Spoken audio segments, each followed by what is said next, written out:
Bonjour à tous mes futurs compatriotes canadiens. Comme je disais tantôt, nous sommes dans le premier module, module comment passer avec succès une entrevue d'embauche. Et bienvenue à tous les nouveaux abonnés parce que je sais qu'il y en a qui arrivent tous les jours. Ce que nous allons faire également aujourd'hui, c'est parlez-moi de vous. C'est notre première capsule.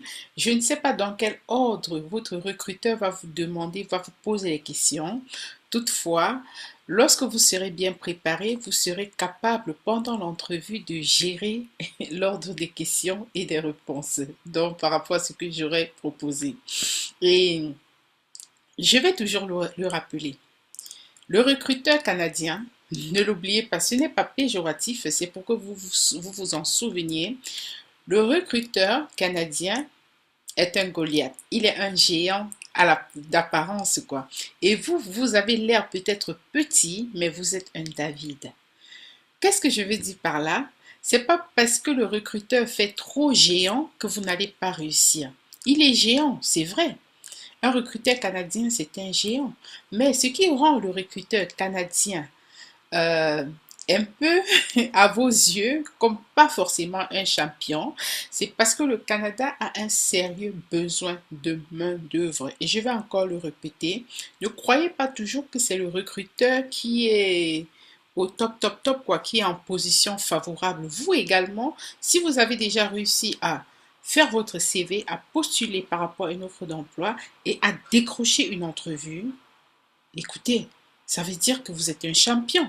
Ok, vous êtes un champion et ne l'oubliez pas dans le jour de l'entrevue. C'est pas parce que vous êtes un champion que vous n'allez rien préparer. Donc, j'ai fait d'abord 2 vidéos sur comment préparer toute la technique, comment préparer son PC. Certains m'ont demandé est-ce que je pourrais passer l'entrevue avec mon smartphone. Je proposerais, à moins que vous soyez vraiment un calé, un dur de l'informatique qui pourrait faire même des partages d'écran par le smartphone et ainsi de suite, c'est possible, mais est-ce que vous êtes capable ce jour de bien manipuler votre smartphone? Donc, parce que n'oubliez pas que le jour de l'entrevue, évitez les challenges. Ne prenez pas des challenges en plus parce que déjà, une entrevue, c'est un challenge. Alors, lorsque vous vous présentez à l'entrevue virtuelle avec un smartphone, réfléchissez un peu. Est-ce que vous serez capable, par exemple, de partager un document sur votre smartphone? Donc, la solution que je donne à chacun, même si vous pouvez louer un ordinateur, si vous pouvez aller dans un cybercafé, louer une salle spécialement pour vous, parce qu'il y a une personne qui m'a dit, d'aucuns m'avait dit non, il y a trop de bruit dans les cybercafés. Cherchez un cybercafé où vous pourriez avoir une salle pour vous tout seul. Et je conseille encore vivement de passer les entrevues avec un ordinateur ou un laptop. En gros, un PC. Évitez les smartphones. À moins que vous soyez vraiment un geek, à moins que vous soyez quelqu'un de qui sait manipuler l'ordinateur. Je ne sais pas comment on manipule une serviette avec laquelle on s'essuie parce qu'on s'essuie toujours avec une serviette. Alors, si vous êtes très calé, ok, mais je ne conseillerais pas le smartphone. Encore, je vais le répéter, je ne conseille pas le smartphone. Vu qu'il y a d'aucuns ici déjà qui ne savent pas remplir les formulaires en ligne, donc, si déjà vous avez du mal avec l'informatique, évitez les smartphones le jour de l'entrevue. Munissez-vous d'un PC, un laptop, bref, quelque chose d'assez plus grand qu'un simple smartphone. Donc, aujourd'hui, nous allons faire le capsule Parlez-moi de vous et je vous avais proposé 4 méthodes de Parlez-moi de vous. La première méthode, c'est la méthode chronologique. La deuxième, c'est le storytelling, donc vous racontez une petite histoire. Et puis la troisième, vous vous basez sur 3 qualités que vous avez. Et la quatrième, vous parlez par exemple de vos réalisations. Vous pouvez aussi mixer un peu le tout. Donc, je vais commencer avec la première méthode, la méthode chronologique où j'arrive à l'entrevue et puis il me salue et me demande de leur parler de moi. Ce jour, nous avons 3 personnages fictifs. On a Rick, on a Adeline et ensuite on a Jim. Supposons que tous vous êtes demandé de ne pas les vous voyez et de ne pas les appeler monsieur ou madame. Ce jour, soyez très attentifs parce que plus vous êtes attentifs, plus ça montre que voilà, ils peuvent vous embaucher, vous donner des tâches et vous serez capable de les faire sans vous embrouiller. Donc, soyez très, très attentifs. Nous avons nos trois recruteurs, on a nos trois personnages et on a Rick, on a Adeline et on a Jim. Et encore, n'oubliez pas toujours de prendre des notes. Je ne sais pas parce que beaucoup qui reviennent vers moi, j'ai comme l'impression que ces personnes ne prennent même pas de notes. Elles ne sont même pas munies de papier. Bref, enfin, je sais pas. Ok, je sais pas. Donc, quand vous avez une entrevue, que ce soit téléphonique, virtuelle, en personne, vous devez toujours avoir un cahier et un stylo avec vous, s'il vous plaît. Un cahier, un stylo, c'est la moindre des choses quand vous allez à une entrevue. Sinon, quand vous y allez, c'est pour faire quoi donc? C'est juste pour les regarder là, comme ça? Donc, quand vous y allez, c'est parce que vous voulez vraiment en tirer quelque chose. Et une première entrevue peut rater, mais grâce aux expériences que vous avez pu acquérir de cette première entrevue, vous pouvez réussir les autres entrevues qui vont venir après. Donc, quand vous allez à l'entrevue, allez avec une mentalité de champion. 2, un champion se prépare. Un champion ne va pas pour regarder. Un champion ne va pas pour dire j'avais peur de demander. Un champion ne va pas dire, là et puis dire il m'avait dit son nom et j'ai pas noté. Enfin, je sais pas. Donc, je vous encourage à être un peu plus proactif et prenez un peu plus d'initiative. Ayez moins peur, ok? Ok, donc, dans les quatre, on va parler de nous. Donc, je vais prendre la méthode chronologique. Rick, Adeline, Jim m'invite. Lorsque j'arrive, donc, on est devant le PC, je les fixe droit dans les yeux, je n'ai pas peur. Dans la culture canadienne, on fixe l'interlocuteur dans les yeux. Et la première des choses, et n'oubliez toujours pas de les appeler par leur nom pour ne pas oublier. N'oubliez pas. Et si vous avez si vous avez la poisse, excusez-moi de dire ça comme ça, c'est pas la poisse en fait, si les difficultés sont un peu plus intensifiées et que vous avez comme parmi les recruteurs un Indien qui a un nom très kilométrique, demandez-lui, est-ce que vous pouvez me donner la version simplifiée de votre nom? Parce qu'ils ont des noms très longs. Vous lui demandez et vous prenez, vous notez. Et pendant l'entrevue, vous l'appelez par son nom. Vous l'appelez par son nom. Vous l'appelez par son nom. Enfin, par le prénom qu'il vous a donné. Ou bien la version raccourcie. Je me souviens que j'avais un interlocuteur comme ça. Un Indien, il avait un nom très long. J'ai dit, ok, c'est quoi la version simplifiée? Il m'a dit SIM. Et ça m'a rappelé les cartes SIM. Donc voilà, vous allez répéter le nom au cours de l'entrevue. Donc j'arrive, je suis assise et j'ai dit, bon, Rick me salue, Adeline me salue, Jim me salue et je dis, bonjour Rick, bonjour Adeline, bonjour Jim et merci de m'avoir invité aujourd'hui à cette entrevue. Je suis vraiment excitée d'être assise devant vous et je suis également reconnaissante. Et aujourd'hui, je vais donner le meilleur de moi. Maintenant, parlez-moi de vous. J'attaque le parlez-moi de vous. Je dis oui, je suis Alice Kweka, je suis d'origine camerounaise et je suis en train de finir mon Master 2 en marketing analytique à l'université de Douala 1. J'espère que ça existe comme j'ai dit. Et actuellement, je suis en stage de 6 mois dans une entreprise de la place qui s'appelle l'entreprise XXL. Je ne connais pas l'entreprise, vous donnez le nom de l'entreprise. Troisième chose, grâce à mes connaissances, enfin, grâce aux connaissances que j'ai pu acquérir au cours de mon stage, j'ai été capable et je suis capable aujourd'hui d'analyser des données marketing afin de pouvoir déterminer des prévisions pour des investissements. Hormis cela, ce stage m'a permis aujourd'hui et même dans le futur d'être capable. Ce stage m'a permis aujourd'hui et même dans le futur, dans des futurs projets de marketing, de reconnaître facilement des opportunités d'amélioration au sein d'une entreprise de marketing. Donc voilà, c'était la première possibilité. Grâce à ces connaissances emmagasinées et grâce à ma passion pour le marketing analytique, je sais que je suis capable de m'insérer dans votre entreprise parce que je sais que votre entreprise dans le domaine est vraiment une entreprise très chevronnée. Et grâce à la nouvelle mission que vous allez m'accorder, je serai capable de grandir également. D'une part, je serai capable d'approfondir mes connaissances et de construire ma carrière au sein d'une entreprise aussi chevronnée comme la vôtre. Mon ancien directeur de stage dirait de moi que je suis une personne très méticuleuse, très dévouée et je sais que ces deux qualités sont très importantes pour l'offre que vous êtes en train de me faire. Première possibilité, la possibilité chronologique. Maintenant, la deuxième possibilité, storytelling. Donc, dans le storytelling, ça dépendra. Le parlez-moi de vous dépend toujours de l'offre d'emploi. Avant d'arriver à l'entrevue, vous devez toujours bien lire l'offre d'emploi et le parlez-moi de vous, ça doit avoir quelque chose avec vous, avec vos réalisations, avec votre passé, votre présent et également votre futur, mais surtout tout doit être collé, ça doit concorder, vous devez essayer de matcher ça avec l'offre d'emploi. Alors, pour la deuxième possibilité qui est le storytelling, supposons qu'ils ont fait une offre d'emploi comme quoi ils voulaient quelqu'un d'assez, ils voulaient quelqu'un qui a un peu touché à tout. Quelqu'un qui est capable de rapidement changer une fonction, peut-être de l'informatique pour peut-être passer à la communication. Alors, là, nous allons faire le storytelling. Je vais dire que dans une vie antérieure, ça fait un peu blagueur, mais vous savez, ici, les gens sont assez blagueur. C'est pas dans le sens, c'est pas négatif, hein.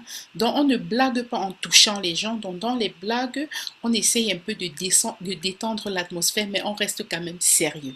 Alors, dans la deuxième partie storytelling, puisqu'ils veulent quelqu'un qui est assez cosmopolite, quelqu'un qui est assez généraliste, moi je vais dire, dans une vie antérieure, j'ai été informaticienne, j'ai développé des logiciels, mais un jour comme ça, sur un coup de tête, je me suis levée et je me suis dit, pourquoi pas la communication? Et c'est pourquoi je suis rentrée à l'école et j'ai fait un autre master en communication.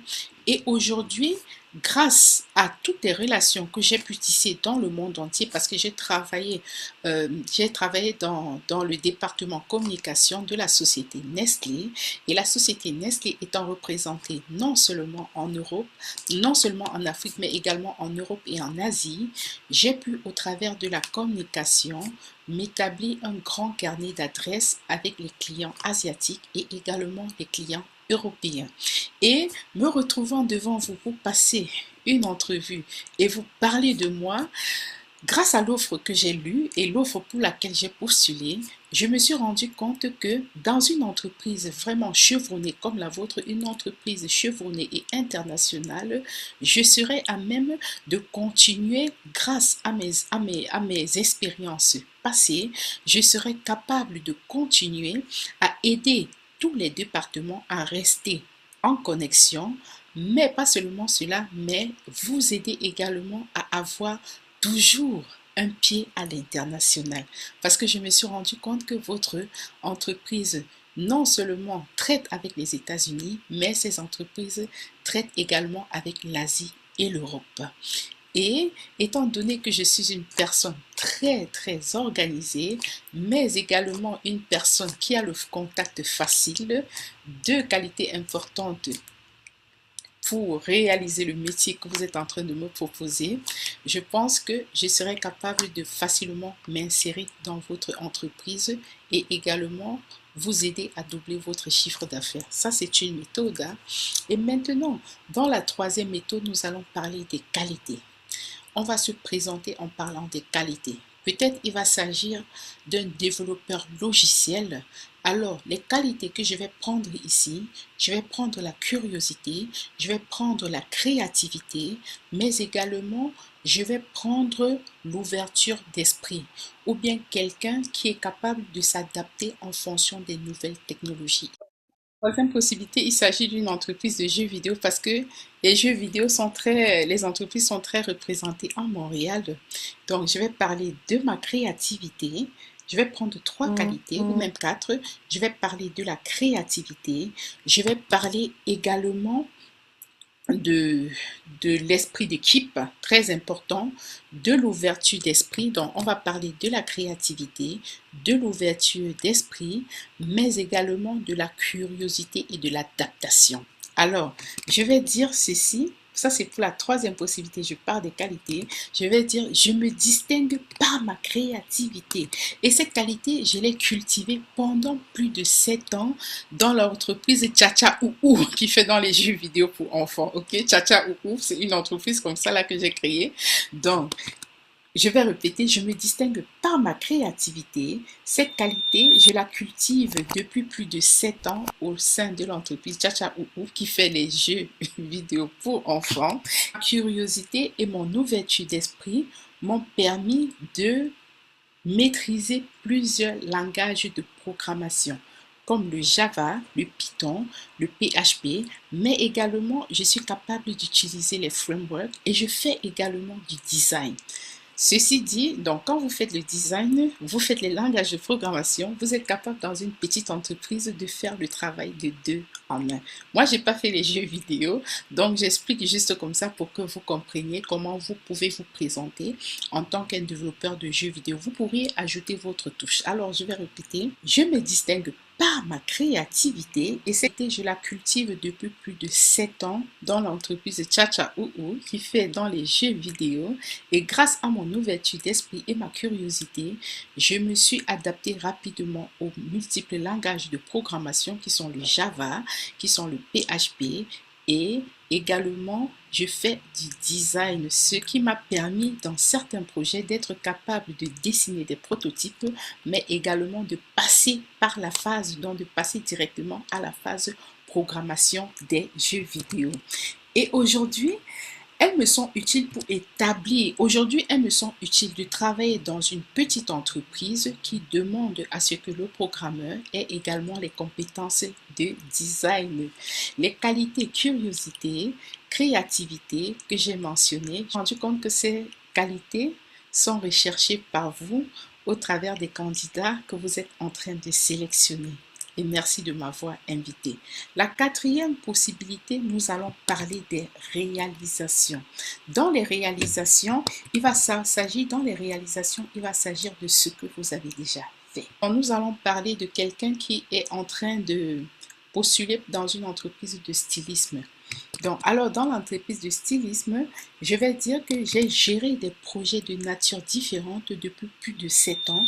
J'ai démarré dans une petite entreprise de textile et petit à petit, je suis allée vers de grandes entreprises de textile et aujourd'hui, l'entreprise de textile dans laquelle je travaille, ce que j'ai pu faire pour cette entreprise-là, c'est que j'ai pu aider cette entreprise à doubler, à multiplier son chiffre d'affaires de 20% à l'année, mais également, grâce aux nouvelles technologies, j'ai compris que c'était important de se lancer à l'international, de ne pas seulement vendre en Afrique, mais également de se placer sur le marché américain, le marché européen et même le marché asiatique, ce que nous faisons aujourd'hui.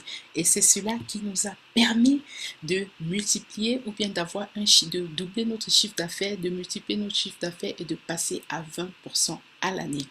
Aujourd'hui, mes chefs, les autres collègues avec qui je travaille diraient que je suis une personne obstinée. Une personne obstinée, ça veut dire que j'essaie toujours d'attaquer quelque chose qui semblait impossible afin d'amener l'entreprise encore plus loin.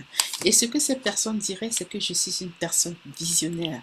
Parce que depuis les années, parce qu'il y a de cela 7 ans, notre entreprise ne se voyait pas à l'international, mais avec l'avancée des grandes technologies, je me suis rendu compte que c'était important d'essayer le e-commerce et de voir ce que ça pourrait donner. Résultat des courses aujourd'hui, nous avons multiplié le chiffre d'affaires et ceux avec qui je travaille, les fondateurs de l'entreprise, sont très satisfaits de ce que j'ai pu accomplir. Donc voilà ce que vous faites. Et lorsque vous avez fait cela, c'est très très important. Donc vous leur avez donné des exemples concrets et adaptables qui répondaient au mieux à l'offre d'emploi pour laquelle vous avez postulé. Donc c'est comme ça que vous pouvez vraiment attirer l'attention d'un recruteur sur vous parce que vous êtes plusieurs candidats. Dans la prochaine capsule, nous allons parler des défauts parce que lors des entrevues, on va vous demander c'est quoi vos défauts. Et ne l'oubliez pas, lorsque vous parlez de vos défauts, ce sont des défauts qu'on peut rapidement transformer en qualité. À nous revoir dans la prochaine édition. Bye. Vous pouvez vous abonner, donc vous arrivez là sur la chaîne, soit vous cliquez là pour vous abonner, soit vous cliquez ici pour vous abonner et ensuite n'oubliez pas d'activer la cloche de notification. Donc voilà, vous cliquez sur toutes et puis vous likez et ensuite vous partagez. Merci beaucoup.